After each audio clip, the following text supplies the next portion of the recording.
warahmatullahi wabarakatuh.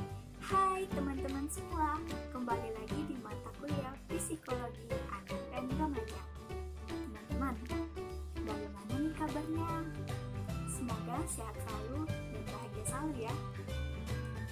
Kami dari kelompok 7 ingin memperkenalkan diri terlebih dahulu. Seperti biasanya, perkenalkan, nama saya Ica Mahrani. Dan ada rekan-rekan saya yang bernama Fadila Putri, Husnul Kamila, dan juga Dwi Novitasari. Teman-teman, saksikan ya video kami dari awal hingga akhir, karena di video kali ini kami akan membahas materi tentang perkembangan moral remaja. Assalamualaikum warahmatullahi wabarakatuh. Perkenalkan, nama saya Dwi Novitasari.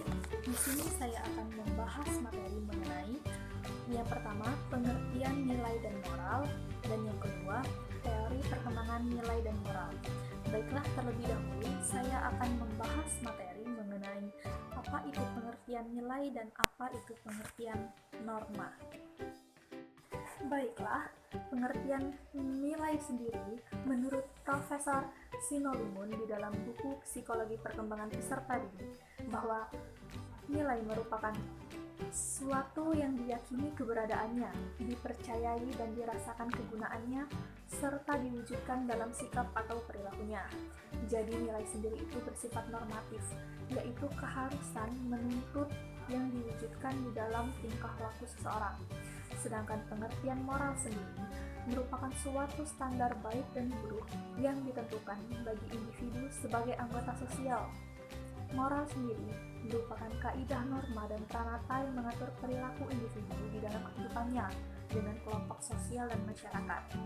Baiklah, itu tadi merupakan pengertian nilai dan moral.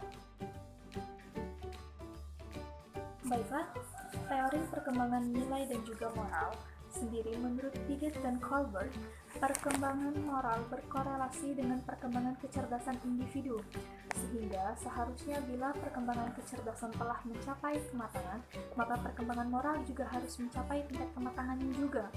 Colbert mengemukakan teori perkembangan moral berdasarkan teori Piaget, yaitu dengan pendekatan organismik, tahapan perkembangan yang memiliki urutan yang pasti dan berlaku secara universal. Selain itu, Colbert juga menyelidiki struktur proses berpikir yang mendasari perilaku moral atau moral behavior.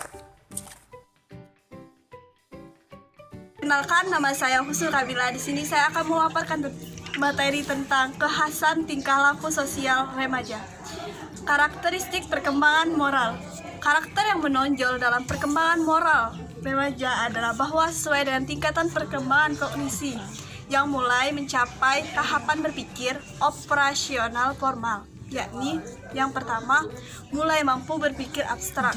Yang kedua, mulai mampu memecahkan masalah yang bersifat hipotesis. Yang ketiga, perkembangan pemikiran moral remaja dicirikan dengan mulai tumbuh kesadaran. Dan keempat, keyakinan moral lebih berpusat pada apa yang benar dan kurang pada apa yang salah. Yang kelima, keadilan muncul sebagai kekuatan moral yang dominan. Yang keenam, penilaian moral menjadi kurang egosentris. Dan yang terakhir, yang ketujuh, penilaian secara psikologis menjadi lebih mahal. Demikianlah pemaparan dari saya. Assalamualaikum warahmatullahi wabarakatuh.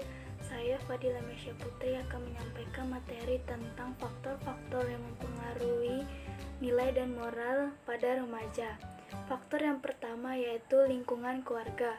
Biasanya tingkah laku seseorang berasal dari bawaan ajaran orang tuanya. Orang-orang yang tidak memiliki hubungan yang harmonis dengan orang tuanya di masa kecil, kemungkinan besar mereka tidak mampu mengembangkan super egonya, sehingga mereka bisa menjadi orang yang sering melakukan pelanggaran norma. Yang kedua yaitu lingkungan sekolah. Di sekolah, remaja mempelajari nilai-nilai dan norma yang berlaku di masyarakat, sehingga mereka juga dapat menentukan mana tindakan yang baik dan boleh dilakukan. tentunya dengan bimbingan guru yang biasanya dijadikan model dalam bertingkah laku oleh peserta didik. Makanya seorang guru harus memiliki moral yang baik. Yang ketiga yaitu lingkungan pergaulan. Faktor lingkungan juga turut mempengaruhi nilai, moral, dan sikap seseorang. Pada masa remaja, biasanya seseorang selalu ingin mencoba sesuatu hal yang baru, baik yang ia tahu sendiri maupun melihat dari teman-temannya, sehingga terkadang seorang teman juga bisa dijadikan panutan baginya. Yang keempat yaitu lingkungan masyarakat. Masyarakat juga memiliki pengaruh yang penting terhadap pembentukan moral remaja. Tingkah laku yang terkendali disebabkan oleh adanya masyarakat itu sendiri yang mempunyai sanksi-sanksi tersendiri untuk pelanggar-pelanggarnya. Yang kelima yaitu teknologi. Pengaruh dari kecanggihan teknologi juga memiliki pengaruh kuat terhadap terwujudnya suatu nilai dan moral. Nilai positifnya, di era sekarang ini remaja banyak menggunakan teknologi untuk belajar. Namun, teknologi juga memiliki nilai negatif seperti tersedianya situs porno di internet yang dapat merusak moral remaja. Baiklah, materi selanjutnya yaitu materi yang terakhir akan dijelaskan oleh saya. Materi yang akan saya jelaskan yaitu tentang usaha-usaha untuk mengembangkan moral remaja. Ada beberapa upaya yang dapat dilakukan oleh guru maupun orang tua dalam mengembangkan moral remaja. Beberapa upaya tersebut, pertama, menciptakan kelas sebagai lingkungan yang membuat siswa hidup saling menghormati. Yang kedua, memberi siswa kesempatan mengemukakan pendapat dalam aturan. Yang ketiga, memberi hukuman yang sesuai dengan pelanggaran. Yang keempat, memberi kesempatan siswa bekerja dalam kelompok. Yang kelima, membuat anak memikirkan perasaan orang lain dengan kegiatan bercerita atau berdiskusi tentang pengalaman sehari-hari. Yang keenam, membuat permainan peran dalam kehidupan sehari-hari. Yang ketujuh, mengadakan kesempatan untuk mendengarkan jawaban siswa tentang perkembangan moral. Dan yang kedelapan atau yang terakhir yaitu jangan memberikan penilaian terhadap perkembangan moral atas dasar tingkah laku setiap orang. Baiklah, itu tadi penjelasan dari saya mengenai usaha-usaha dalam mengembangkan moral remaja.